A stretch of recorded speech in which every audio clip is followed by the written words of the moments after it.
233번 문제 보겠습니다.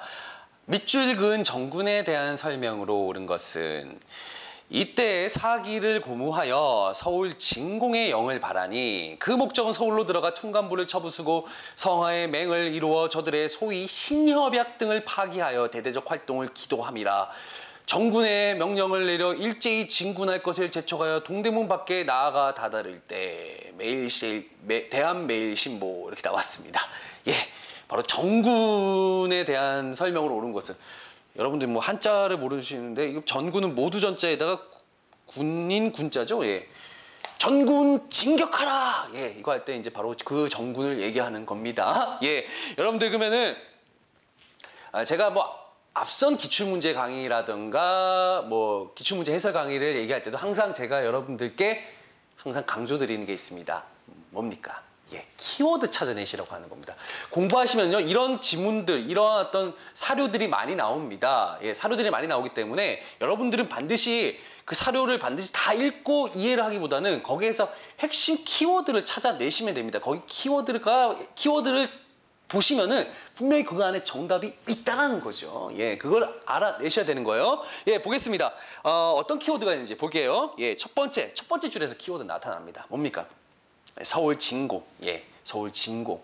동그라미 치시고요. 예, 그 다음에 밑에 보면 통간부가 나옵니다. 통간부. 예, 키워드가 될 만한 건 다 찾아내는 거예요. 예, 통간부 찾아내시고요. 그 다음에 신협약이 나옵니다. 신협약. 신협약 동그라미 치시고요. 예, 요 세 개만 여러분들이 잘 이렇게 조합을 이뤄내시면은 예, 쉽게 풀 수가 있습니다. 예, 한번 볼까요? 예.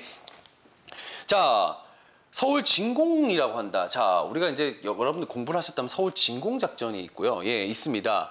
자, 그리고 통간부를 쳐 부순다라고 하는 통간부. 예, 통간부 항상 제가 말씀드립니다. 통간부와 총독부 헷갈리지 말라고 제가 여러 번 강조드렸습니다. 맞죠? 예, 통간부는 을사늑약이 체결된 후에 외교권을 박탈하고 그때 이제 내정 간섭을 위해서 이제 설치했던 기구가 바로 통간부입니다. 예, 일제 조선 통간부가 되겠죠. 하지만 그 통간부는 1910년도 우리가 이제 일본에게 병합이 되면서 일제에게 병합이 되면서 통간부는 이제 없애고 이제 총독부가 세워지죠. 그래서 제가 통간부는 항상 언제부터 1905년부터 1910년도 예, 병합이 되기 전까지가 이제 통간부가 있었다라는 거 제가 여러분께 여러 번 말씀드렸습니다. 예, 혹시 앞선 기출문제 해설 강의를 보셨다면은 압니다 라고 이제 저한테 이제 화면으로 얘기하시겠지만요.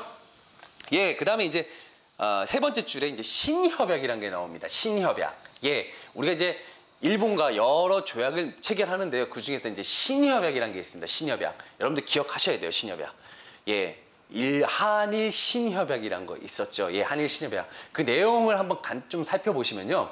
물론 뭐 거기에는 이제 가장 중요한 게 차관 정치라는 게 있습니다. 뭐 이제 모든 어떤 그런 실무 담당하는 사람을 다 일본 사람으로 교체한다. 일본인으로 한다. 말 그대로 우리의 행정권을 박탈하겠다는 거죠. 그 살림살이를 일본 애들이 다 하겠다. 우리의 살림살이를 하겠다는 그런 그 내용이 들어있고요. 그와 동시에 이제 군대가 해산이 됩니다. 그 이후에 바로 군대가 해산이 되었다. 자, 요 내용을 여러분들 또 기억을 하셔야 됩니다. 자, 요거를 내용을 파악을 하신다라고 한다면 여러분들이 이게 어떤 사건이구나. 그리고 전군이 진격해서 동대문에 갔다라는 얘기는 뭔가 이런 어떤 일본의 어떤 그런 행위에 대해서 반발하고 있구나. 뭔가 우리가 이제 뭘 준비하고 있구나. 예, 요 내용을 여러분들이 아실 수 있다라는 거죠. 자, 뭡니까? 그러면요. 예, 뭡니까? 예, 바로 정미의병에 대한 내용입니다. 자, 바로 의병투쟁 중에서 바로 정미의병에 대한 내용입니다. 바로 정미의병. 자, 그러면 여러분들이 이 의병 문제가 많이 출제가 됩니다. 역시. 예. 이 정미의병뿐만이 아니고요. 그 앞선 을미의병, 을사의병 이게 이제 번갈아 가면서 출제가 되거든요. 예, 로테이션으로 돌아가고 있어요. 요즘에 문제가. 예, 물론 그 의병이 세 개다, 의병 투쟁이 세 개다 보니까 이게 이제 뭐 한 번은 출제가 안 될 때도 있지만 이게 또 번갈아 가면서 자주 출제가 되고 있습니다. 자, 그 내용들을 한번 제가 여기 또 오른쪽에 표를 통해서 한번 정리 한번 해보도록 하겠습니다. 자, 을미의병부터 간단하게 볼게요. 예, 을미의병 같은 경우는 이제 그 배경이 됐던 게 이제 을미사변 아시죠? 예, 우리 명성황후가 처참하게 이제 일본의 어떤 낭인들에 의해서 돌아가셨던 예, 그 사건이 바로 을미사변이고요. 그다음에 단발령 요거 배경이 돼가지고요. 그래서 이제 유생들 양반 유생들이 주도해서 예 거기에 이제 동학 농민 자녀 세력들도 가담을 합니다. 그래서 이제 의병 활동을 펼쳐 나가는데 고종이 이제 뭐라고 합니까? 단발령 철회하겠다. 네. 그리고 뭐 니네 마누라가 죽은 것도 아닌데 왜 니들이 난리냐?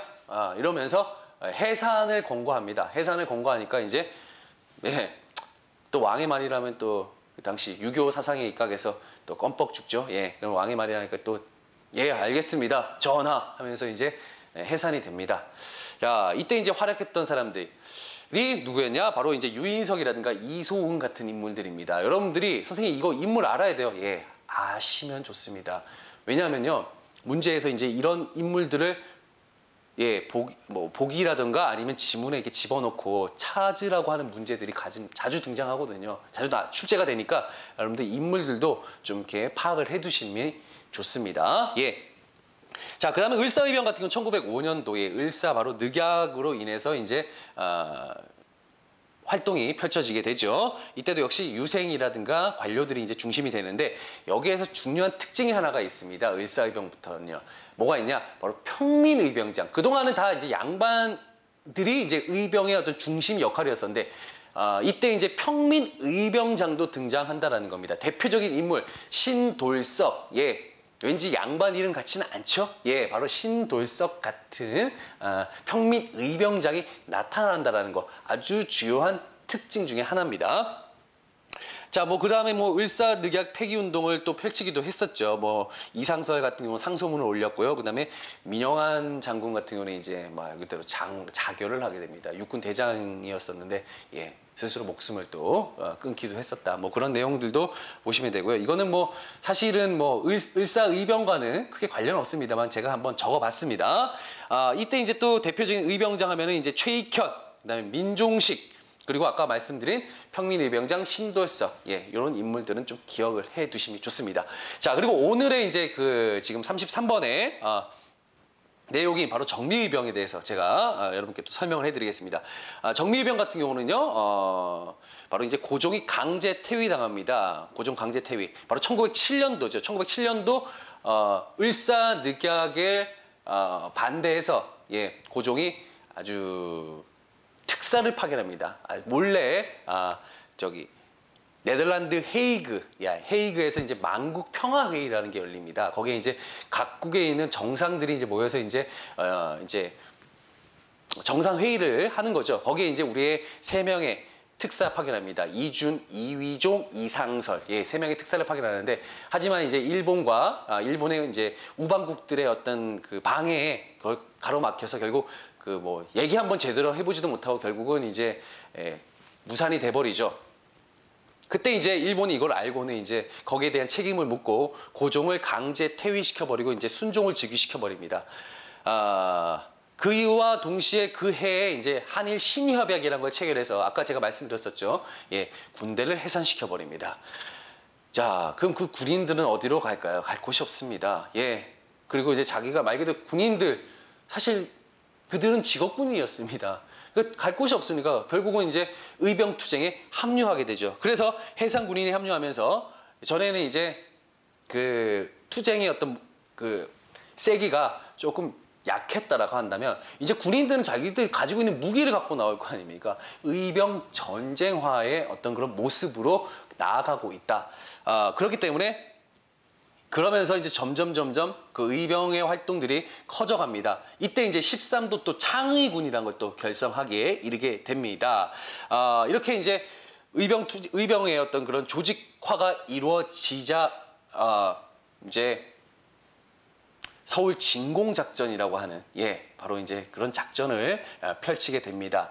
하지만 당시에 이제 서울 진공작전을 그 진두지휘하던 대장이었던 바로 이인영이라고 하는 그 분이 결국은 당시 아버지가 돌아가셔갖고 나라는 빼앗겨도 다시 찾을 수 있겠지만 아버지는 지금 내가 가지 않으면 안 된다 그래서 대장직을 버리고 이제 고향으로 가십니다.